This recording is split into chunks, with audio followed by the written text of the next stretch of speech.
man. Here we go. Play hard and strong all the way.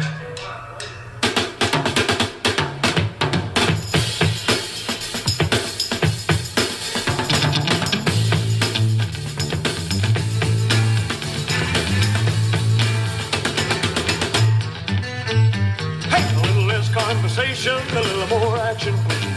Hey, we're the monkeys.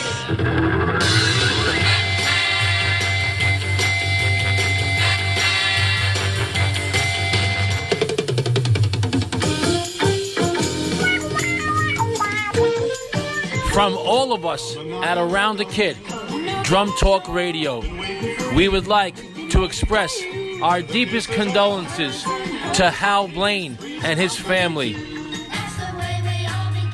We lost a true drumming icon and a legend in the world of drumming. Not only was Hal a tremendous world-class drummer, but also a beautiful human being who brought joy into our lives with his playing. He will be missed forever. We hope you enjoy the following interview from January 6th, 2019.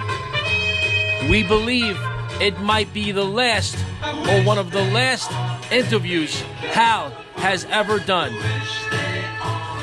Rest in peace, my friend. But look around, leaves are brown, and the sky is a hazy shade of winter.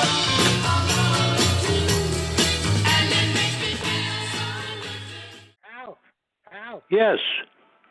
Hey, it's Joe from Around the Kid. How? I'm sorry, I can hardly hear you. You can hardly. How are you? Can you hear me now? Now I'm getting a little better, yeah. How are you? First of all, Happy New Year and welcome back to the show. Thanks very much. How you doing? I'm hanging in there. You know, I'm getting older by the minute. And it's a drag, but that's the way it is. That's life is life and death is death. I know. Well, we thank you. We thank you for this time again and for this time in your life. We thank you for a couple minutes tonight. Thank you so much. Oh, sure. I like to go back, Hal, if we can, a couple of years back, Holyoke, Massachusetts. What kind of a town was that growing up in? Well, I was born there. Right. It's called Holyoke, by the way. Right. Yeah, Holyoke.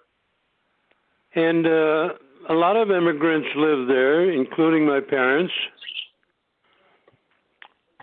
And it was a small town right across the river from Springfield, Massachusetts, which was kind of a famous little town. And it was just very what's the word I'm looking for? It was very family oriented. Absolutely. All the people worked, all the men worked. And I think it used to, because when we were 7 years old, I moved. I moved with my parents to Hartford, Connecticut. My dad was a shoemaker. And he got this deal, an offer from the Connecticut Leather Company to work for them, and we moved to Hartford. And Hartford, Connecticut was, of course, known for insurance. But my dad was he was a shoemaker originally, and then he kind of became a salesman for the shoe company that he was working for. Right. Connecticut Leather, that's what it was. You mentioned your parents, Amaya and Rose Belsky. What kind of values did they set early on in life around the dinner table, and did those values help you in life? Oh, of course. My parents were very work-oriented. I don't think my dad ever missed a day of work. My mom never missed cooking a meal for the family. And we learned, responsibility and reliability. And as I grew up and got lucky in the music business, to me, rock and roll, R&R, stood for responsibility and reliability. Right. If you had a call that started at 8 o'clock in a studio somewhere, either morning or evening, you got there at least 15 minutes early. Mm-hmm. They never had to worry about me showing up. And it was just my work ethic. Absolutely. Your work ethic is noted on so many thousands, tens of thousands tracks. We're talking to the tremendous, legendary Hal Blaine right now, 646-787-8027. What kind of drum set did your sister, Marcia, buy for you at the age of 13? My sister, Marcia, God bless her, may she rest in peace. Yes. Her son is a great drummer, by the way, Michael, my nephew. Oh, cool. Just a terrific drummer. He has a big band over in Phoenix, and he's got all the top musicians working with him, for him. Nice. And, maybe it runs in a family. I really don't know. I know. It's very hard for me to say, because from the time we moved to Hartford, and I started going to the first school that I went to, I don't even remember the name of it, but I wound up in high school at the Weaver High School, and for me, it was a wonderful trip. And on every Saturday morning, my dad, when he went to work, he had to be to work at, I think, 7 o'clock. He used to take me on the trolley and give me a dime or whatever it was, because his company operated right across the street from the, what was the name? Silly. The State Theater in Hartford, Connecticut. And I was very fortunate at such a young age. I mean, just really the beginnings of high school. My dad would take me over there, could not really afford it, but insisted, that I have some entertainment, enjoy some entertainment. I was always the first one in line at the theater. It was the State Theater in Hartford. I think it was on State Street. And it was one of those theaters that featured a different band every week, a different singer, different comedians. Every part of show business came to that theater, and I got to, as a youngster, I got to see Buddy Rich. I got to see Gene Krupa. I got to see those people that became part of my background of enjoyment with drummers and drumming, and I guess I had a talent for it. My sister, Marcia, bought me my first little set of drums, and I guess I was about 11 or 12, maybe 13. And what the drums consisted of was a bass drum, big old ugly bass drum. Beautiful to me, though. One cymbal that hooked onto the bass drum and held the cymbal on the cymbal stand. And I don't even remember if I had a snare drum. It was just like a little 3-piece, they called it a set of drums, and it really wasn't like today's, they call it a kit.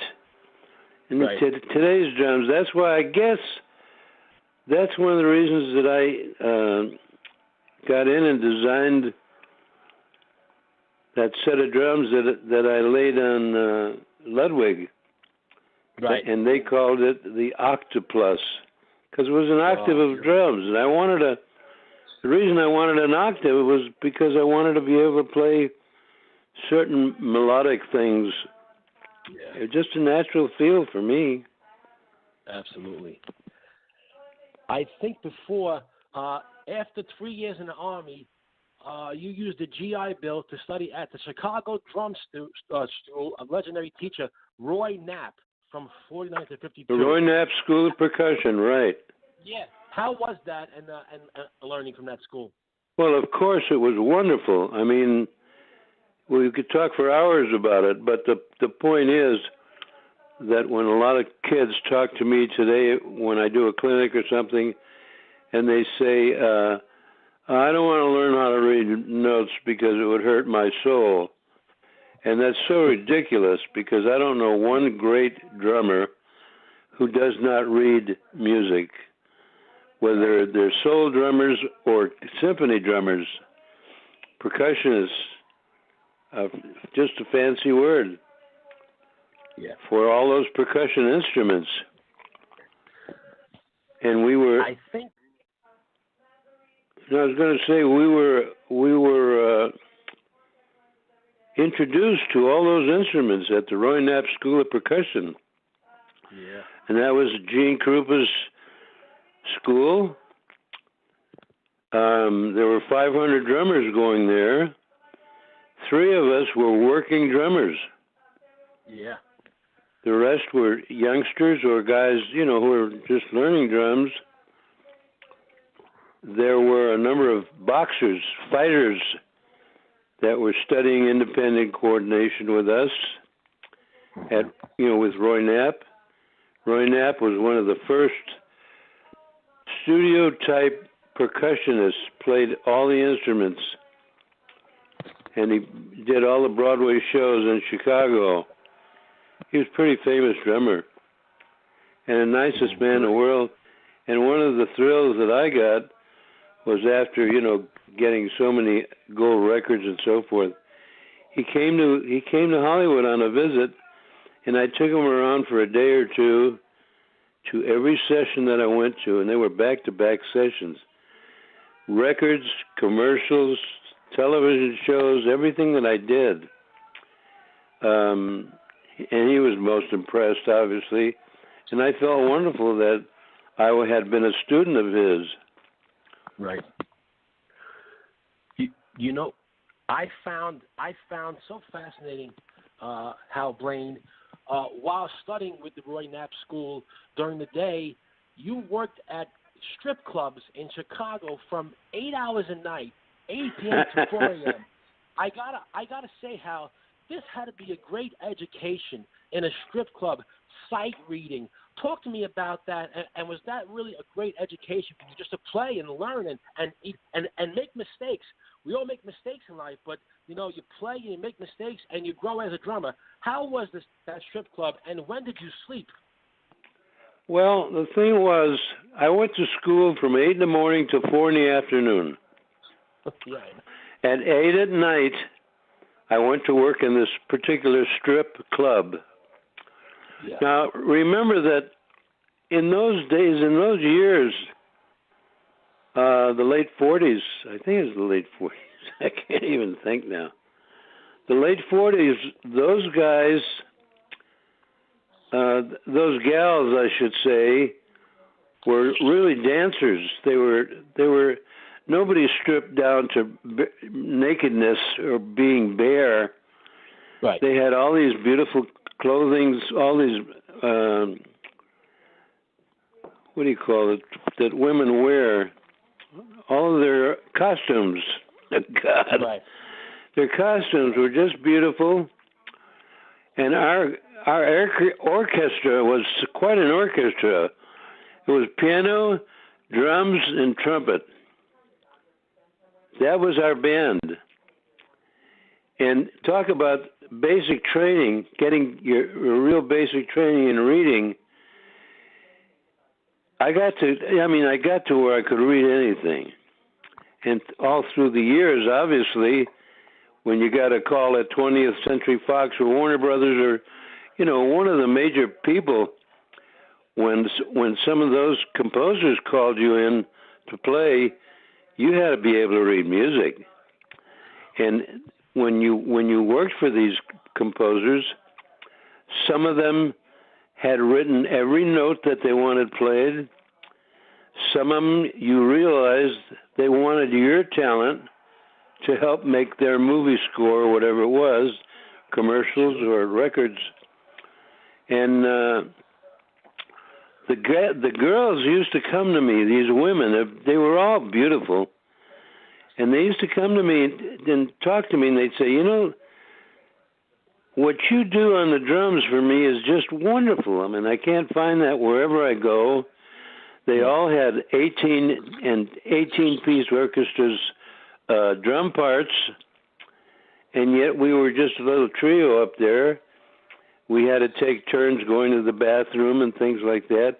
And fortunately, I had a pretty good ear, and I could play most of the songs that I knew. It was just chord-wise. Yeah. And the thing about strippers is that they had a standard routine. They did a very slow song, a medium song, and a fast song, and they were off. And the whole thing might have been 2 minutes of the slow song, another 2 minutes of a medium song, and maybe 3 minutes of a fast song. And we could do whatever we wanted to do. I mean, but we had all this music because all these women, and there were different women at different times, they all had beautiful arrangements by some great Chicago arrangers. And they gave me so much confidence telling me those things that I soon realized I was an accompanist. Yeah, absolutely. And that's what I really wanted to do. I mean, that's what gave me the most pleasure. I could never be a Gene Krupa or a Buddy Rich. Buddy Rich hired me to do his daughter's album, and a couple of the guys had been on Buddy's bands, and one of them went to, they all knew my reputation. This was already in the late 50s, early 60s. They knew my reputation as a clean, no drugs, etc., etc. And they asked Buddy Rich, how come he didn't play on your kid's album? And Buddy Rich, from his mouth to God, I guess, he said, I wanted the best. And that's why he hired me, because I was getting so many hit records, gold records. It was an amazing time. Because I collected something like 350 gold records, which unfortunately I was forced to sell during a terrible divorce situation, as opposed to a wonderful divorce situation. Yes.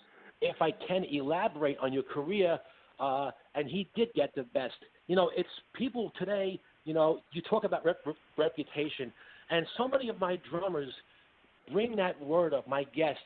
They say there's three important things coming to a session: be on time, be a nice person, and keep the beat. I think it's so important for those three things. And you did it, Hal, for many years. I'm not even sure you're aware of this. So many people get to play on one, maybe two or three number one hits. Ladies and gentlemen, Hal Blaine has played on 41 number one hits. When you think back to that number, I mean, is that because of reputation and just those three things, being on time, being a nice person, and playing good?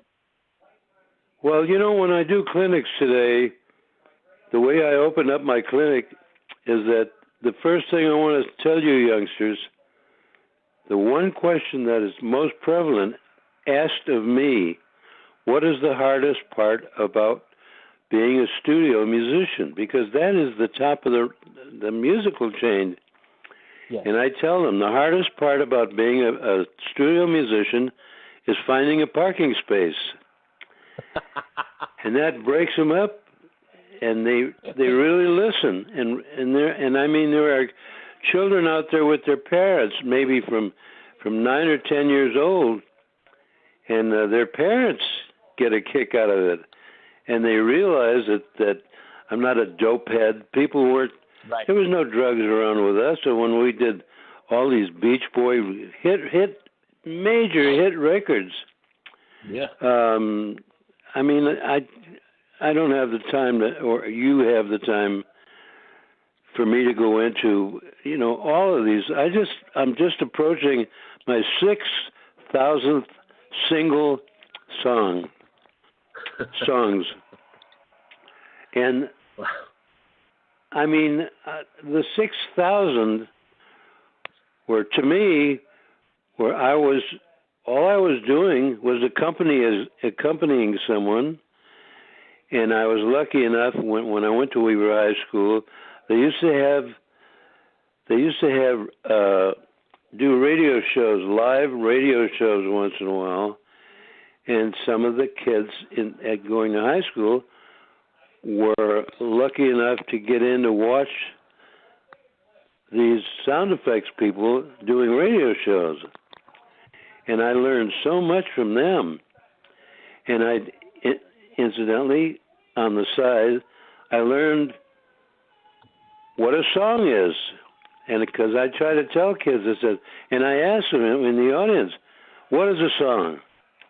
And they come up with all kinds of answers. Well, quite simply, a song is a story. Yeah. And if you're going to be a drummer and accompanying someone, if you're sitting back there thinking you're a Buddy Rich or a Gene Krupa, and you just want to slam, bang, crash everything, people don't know the story. They can't hear the story. The singer's trying to sing a song, which is a story. Yes, absolutely. They don't listen to and how can they hear the story if all they hear is drums crashing back there? I mean, drummers, including myself, drummers are the biggest show-offs in the world. But you have to choose the time and the place to do it.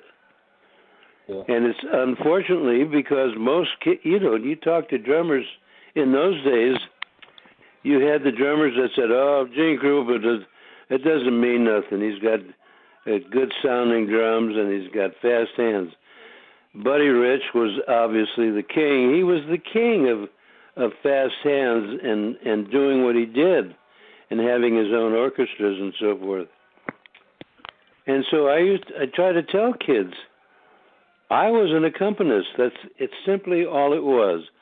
I wanted to listen to the song, and I would flash back in my brain, what would a guy do, a gal that's singing a very sad song? How could I want to be back there smashing and crashing? Right. I wanted to make sound effects the way I saw a lot of these sound effects actors doing. Yeah. And that was that, they could take a cigarette package, and everybody smoked in those days. You could take a cigarette package, take the cellophane off, put it next to a microphone, and with one hand, the guy is turning a siren, and with his other hand, excuse me, with his other hand, he's crinkling the cellophane that he took off the cigarette package, and it sounds exactly like a fire going on. So not only is the person hearing what the song is about, and he hears the fire going on and the firemen and so forth, and that's basically what I was learning when I was a youngster was sound effects.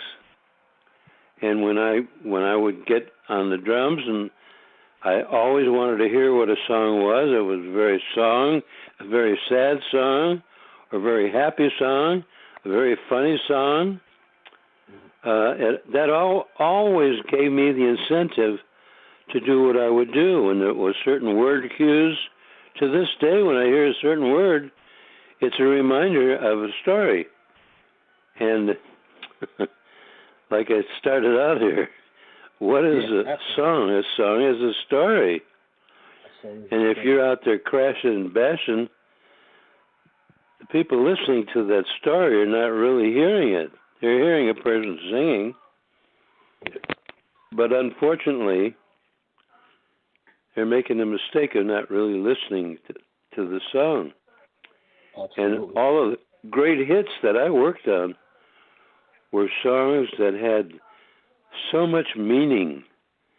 They were wonderful, wonderful stories, all those songs. And that all led to when I started doing, soundtracks and film, television shows, television themes, like the Monkees and the Partridge Family, and it just goes on and on and on and on. Yeah, and that's absolutely. all it was. All I was doing was I usually insisted on hearing the song. And I never insisted on anything with producers, with artists. I was known as a guy who listened to a song.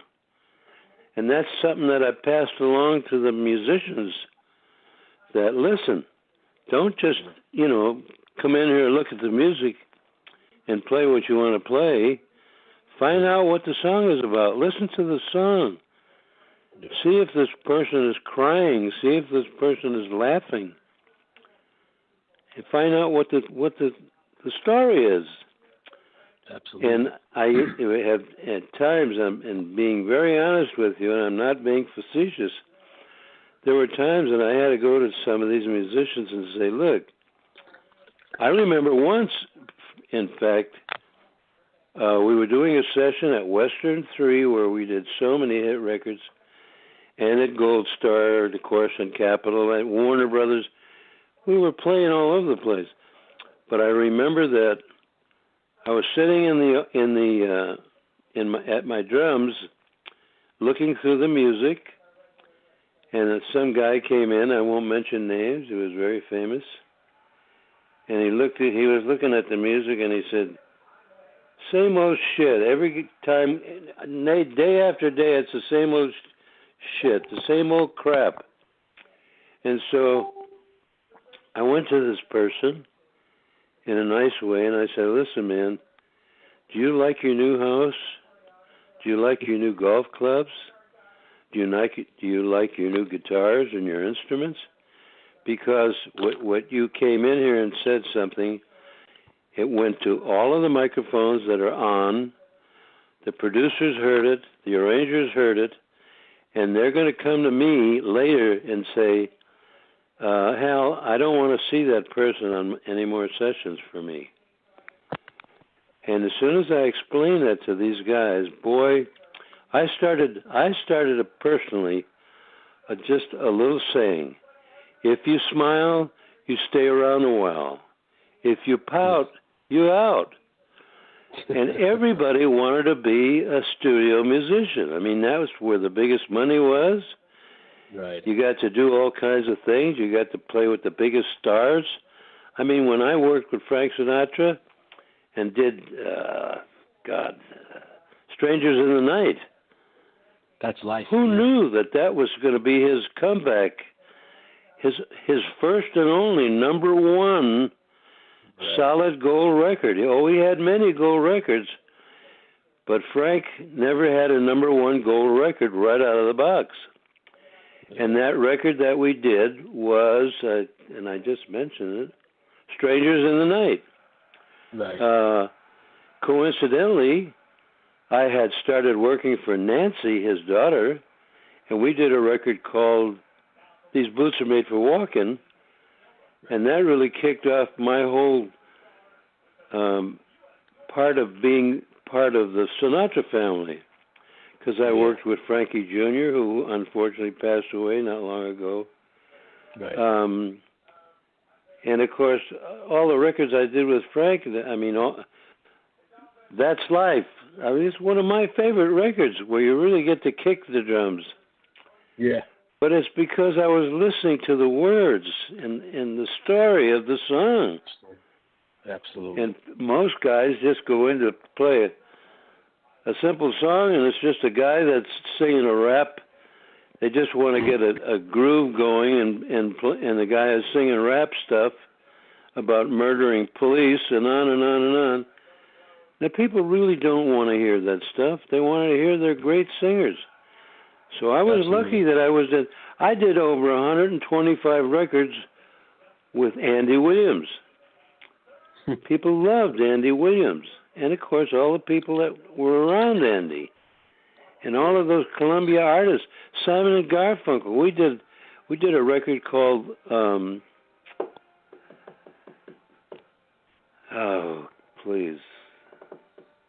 Bridge Over Troubled Water. Bridge Over Troubled Water. That's exactly it. It. I mean, that's just one of many. Oh, but yeah. I mean, I'm just saying that when you have that kind of a resume, composers want you. You know, because composers are very, what's the word? Meticulous. Superstitious. Yeah. Okay. When we would do a Sinatra record, it was always a double session, 6 hours, 3 hours on each side of 1 hour in the middle. But during those first 3 and 4 hours, the engineers were checking every microphone, every line, every chair to make sure there were no squeaks. It was an amazing time, and you get that kind of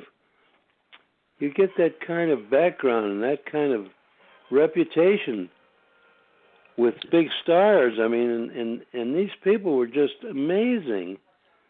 I don't even remember half of the names of some of these great composers. I noticed that Darryl Dragon passed away recently. All the great people I was working with, Love Will Keep Us Together, that was their first record out, and it was a smash hit. Yeah. Can I? Well, if you want to go through 5,500, heading for 6,000. That's great. Every one of those songs, as far as I was concerned, was a wonderful story, and I listened to it, and that gave me the incentive, not necessarily to play a siren with a fire going on, but what I could do with cymbals and with tom-toms and with timpani sounds and stuff like that. I learned to play all of the percussion instruments, all the shakers, the cowbells, all of those things. I had a big rolling case that I designed, and it was just full of stuff. And when I was listening to a song on a playback, composers and producers, they got used to me, and they would say to me, "Hal, what do you think? How do you like this song? Or is anything you want to add to this song?" And sometimes I'd say, "I think it's perfect just the way it is," and that's the way it went.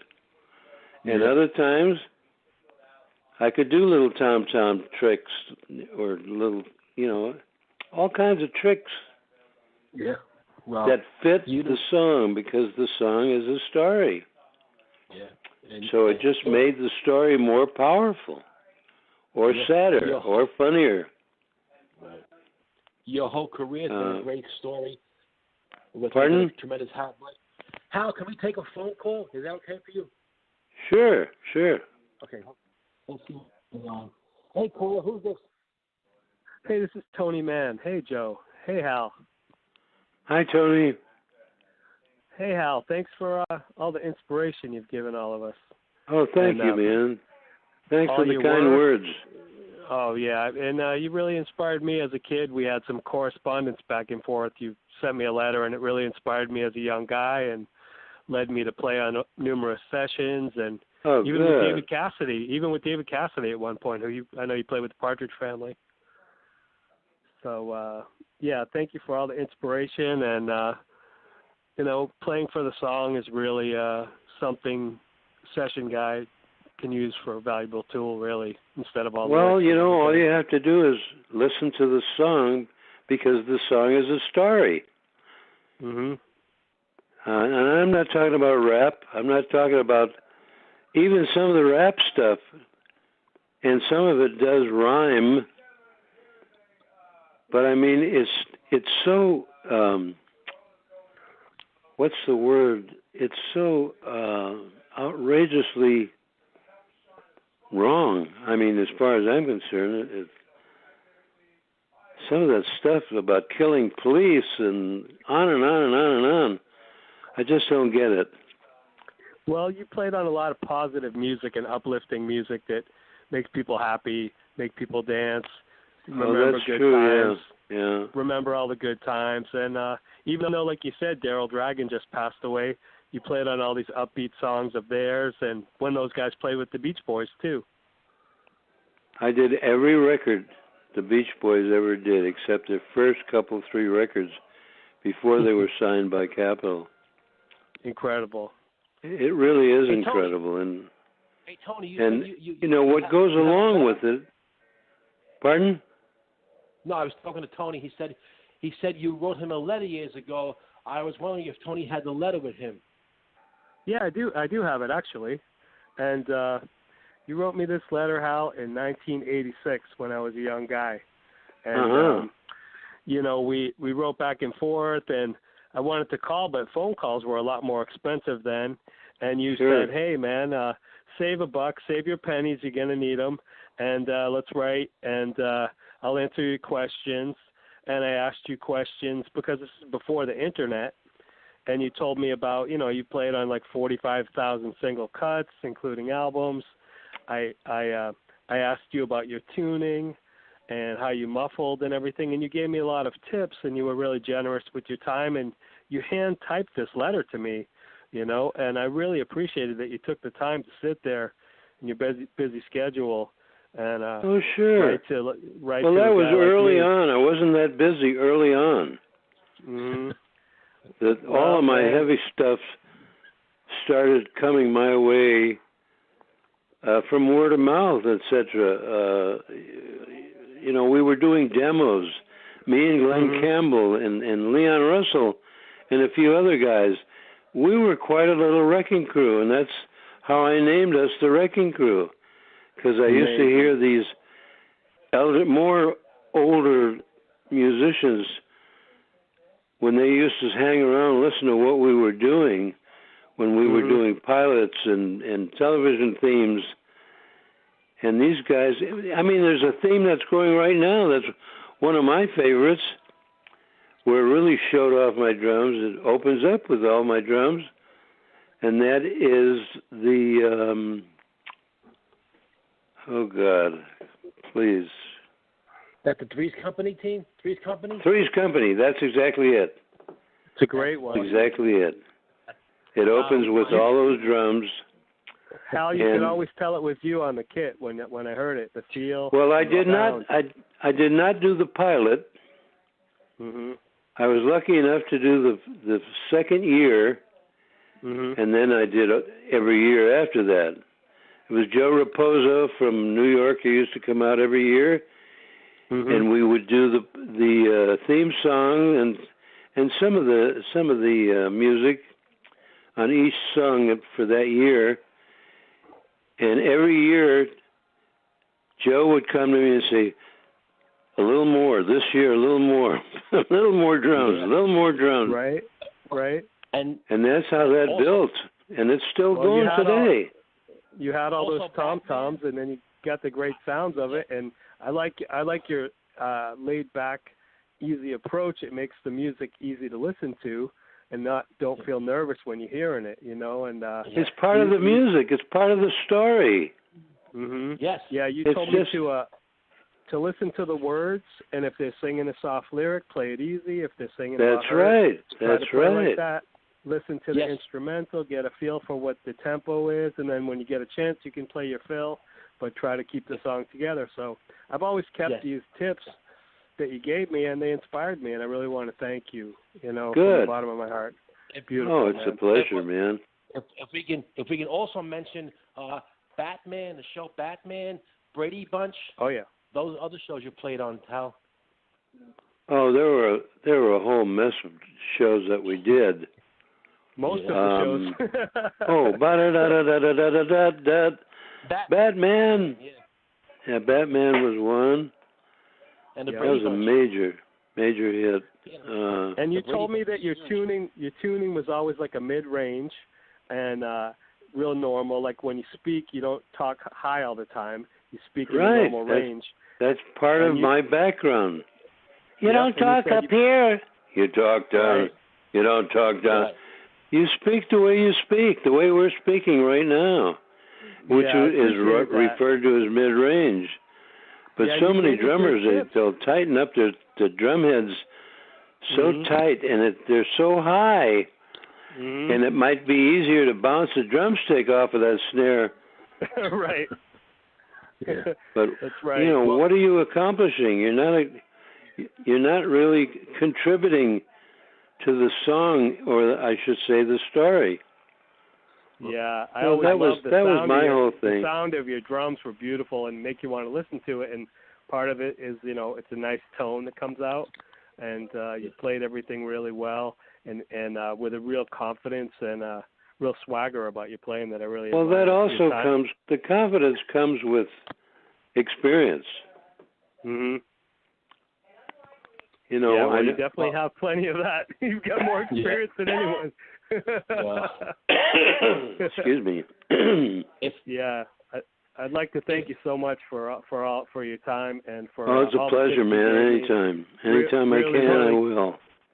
Really got me through a lot of jams thinking about it. And hey, happy 5th anniversary to this great show Around the Kit. I'm happy to be part of the calling in crew. And that's my birthday is on the 5th. Oh wow! Happy birthday, Hal. Well, it's coming up on February 5th. Yes. Oh, right on. All right. Well, we'll be in touch. All the best, Hal. Thank you for everything. Okay. Thanks so much. All right. Bye-bye. Bye, Joe. Great stuff. Hal, they love you, Hal. They love you. Just keep going. We are live, Hal Blaine. Hal Blaine, I want to go back a little bit. 1944, you survived this horrendous, one of the worst disasters in history, this Hartford Circus fire. Take us back there if you can. That was on the 6th. I was just working on my book a few minutes ago, working on my calendar for 2090. And every time I come to that, it was the 6th of whatever it was. That's when the fire happened. Yeah. Horrible. Over 250 women and children died in that fire. Oh, God. It was just horrendous. And I guess the music kind of saved me because I was over looking at the orchestra. Yeah. Playing. Thank God. Yeah. Well, we just what a tremendous career, and it keeps going. I wanted to talk to you. We had mentioned briefly about today's drummers, the tuning, and I don't want to take away from today's drummers. There's tremendous drummers, many friends. Of course. But I see something in today's drummers that sometimes they want instant gratification, instant satisfaction. If there's anything in what do you see in today's drummers that's missing in some of them? Well, it all comes down to being show-offs and egotists. Right. And you find that the bigger the drummer, the smaller the ego is. You find that fine drummers out there are drummers who, in that first word is listen. That's one of the most important words is to listen to a song and know what you're going to play. There might be solos coming up by saxophonists or trumpet players, piano players, guitar players, whatever.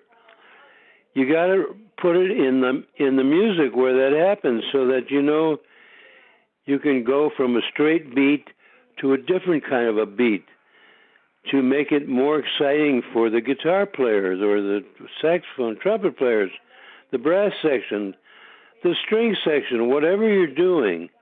I mean, one of the biggest thrills of my life, and thank God it was me, was a record I did with great British actor, Richard Harris, and we did a record called MacArthur Park. #1 big hit record. And it's amazing when I listen to it because the words are so.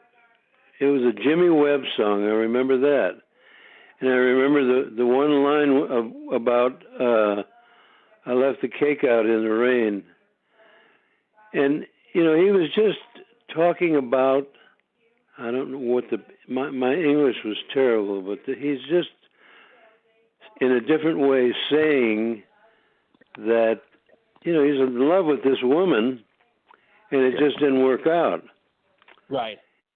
And my tuning of my drums, when I designed what Ludwig called the octoplus, I mean, it was a great.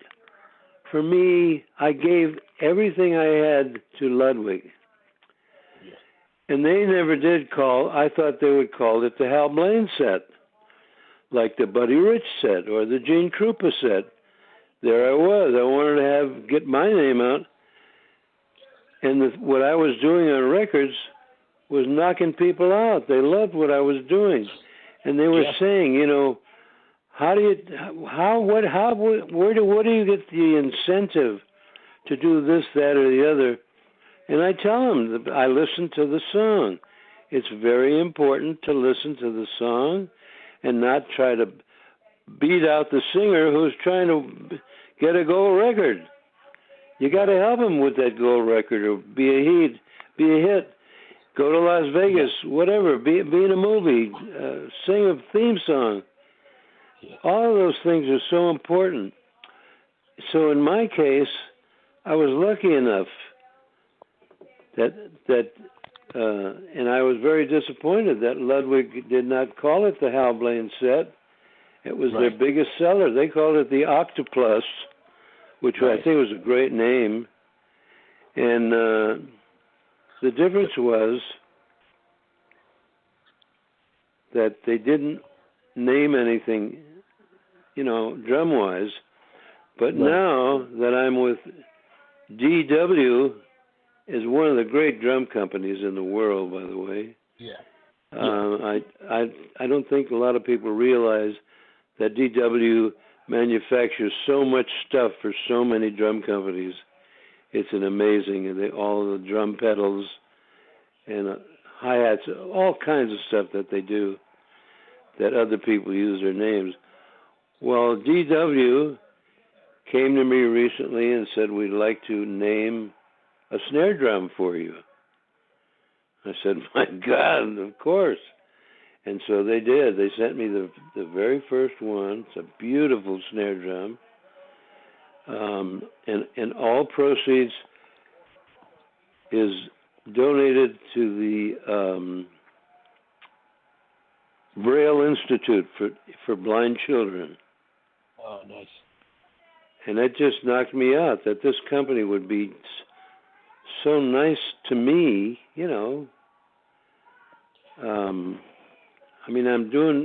I've said it in the past and I still say it. My job was no different than the guy putting the refrigerator door on the refrigerator in a factory somewhere. Mm-hmm. You either did it right or you did it wrong or you did it beautifully. Well, and you mentioned... It's just the way it was. Yes. You mentioned drums and Ludwig and now DW. Talk to me about 1946, and I think every time you played, you always had Zildjian cymbals. Talk to me about your love for Zildjian cymbals over the years. Well, first of all, I was born in Holyoke, Massachusetts. Yes. And Zildjian was not far from Holyoke. I just lost the name of their town. But Zildjian, to me, was like the Rolls Royce of cymbals. I hear records out there, and I hear these guys hitting these cymbals that really sound like ash can or trash can toppers or something. I don't know. You hear them on trash cans. I just don't understand, because I don't know, maybe they're the symbols that they started with, and they love it, and that's their thing, and that's fine. Nothing wrong with it. But to my personal listening, when I hear Zildjian cymbals, when I hear drummers using their mallets quietly on background cymbals, I mean, there's such a difference than some, and I'm not knocking any of these wonderful drummers or their instruments, but some of that stuff, it sounds like it costs $15 for a cymbal when you buy a cymbal for $150, $200. It's almost like, to me, the cymbals were like Rolls Royces. They couldn't get any more perfect. They were just, everything was, and I had studied a little bit about Rolls Royce, and I owned two of them. And the fact is that everything that was done in a Rolls Royce in a factory was done impeccably, perfectly, exactly to a certain specification. They weren't just knocked out of a factory and sound like trash can lids. And a lot of guys just don't hear those kind of things.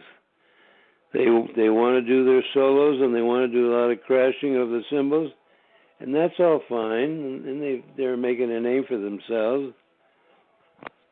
But the difference is, personally, I'm just not comfortable with those sounds.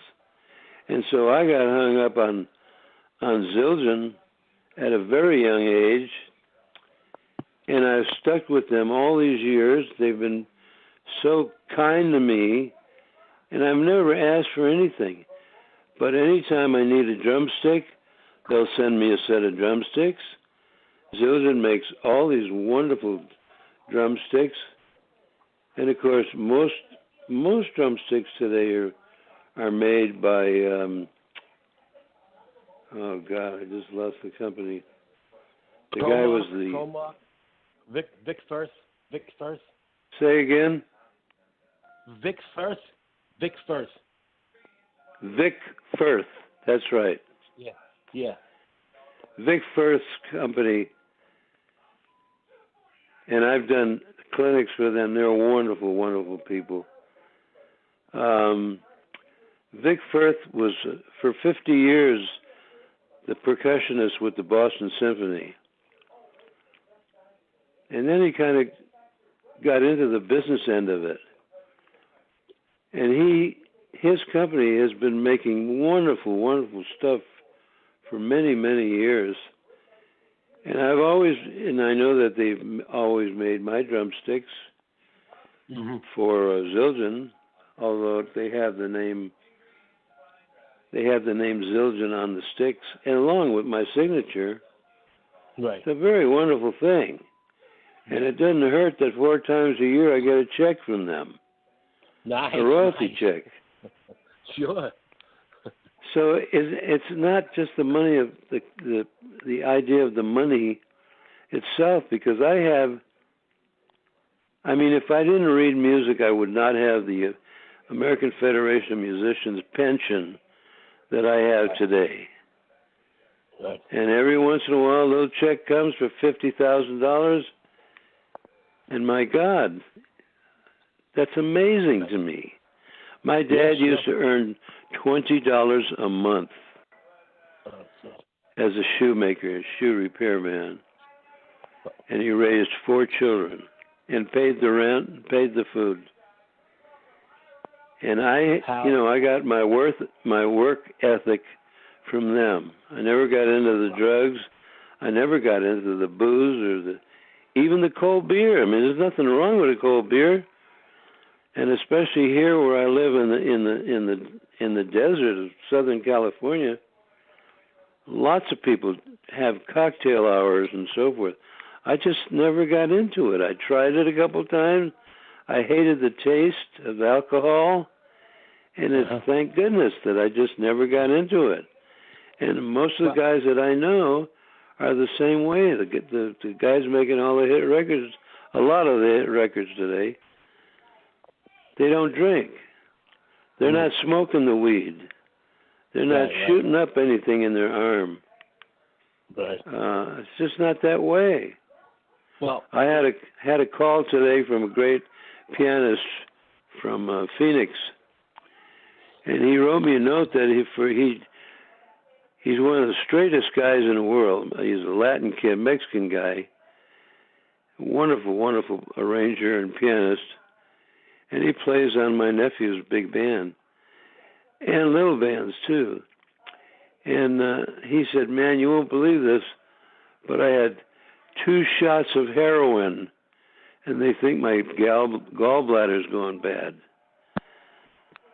So I said, "Man, just don't let them get you hooked on that crap." Yeah. Because the first thing you know, you get hooked on it.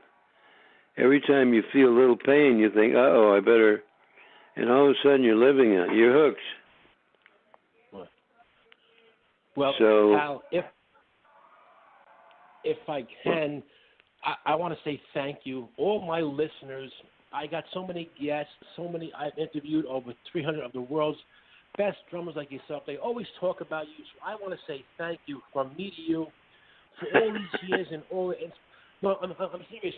You know, being a drummer is not that difficult at times. We make it difficult, but you've made it so beautiful, sir. And all your countless recordings are just tremendous. All the hits, but not only the hits, not the hits also. There's so many songs you've played on, so we say thank you. And I wish we could do this for 3 hours. I hope we do it again. I want to wish you happy birthday, February 5th. I think it's the big 90, if I'm correct. I think it's 90 years old. That's right. I can't believe it myself. You sound like a young buck, and I hope we do this again. And I want to say thank you for this time. You have made my whole week. You're the first guest of 2019 on Around the Kid, and we say thank you. I have listen, question. Joe, you're very welcome. And thank God for people like you, and especially you, because you've got listeners out there that are learning as they listen. Yeah, and that's very important. If there's one song, Hal, one song in your career, I know it's hard to pick one song.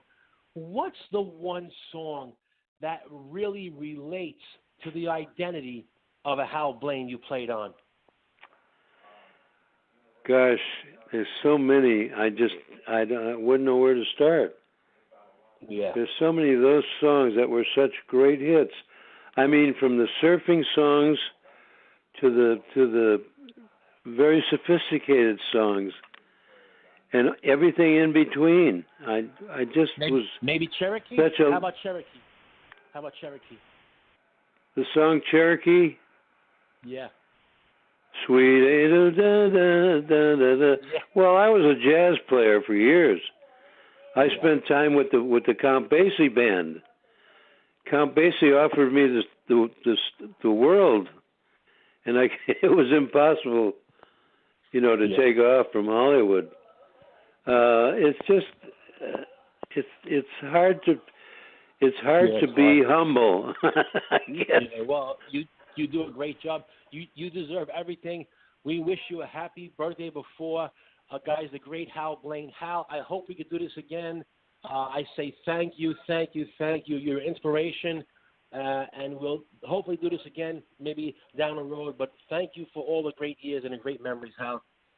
Joe, thanks very much, and thanks to all your listeners out there. And I sent a letter recently to a dear friend of mine, and I said, just remember what Bob Hope used to say. Thanks for the memory. And that's what I kind of live by. Thanks for the memories. Yeah. That's it. Great fun. Joe, anytime you give me a holler, hopefully I'll be here for you. Thanks, Hal. We'll talk to you soon. Happy birthday. We'll talk to you soon. The great Hal Blaine. Thank you, brother. Thanks very much. All right. Have a great day. Bye-bye. All right.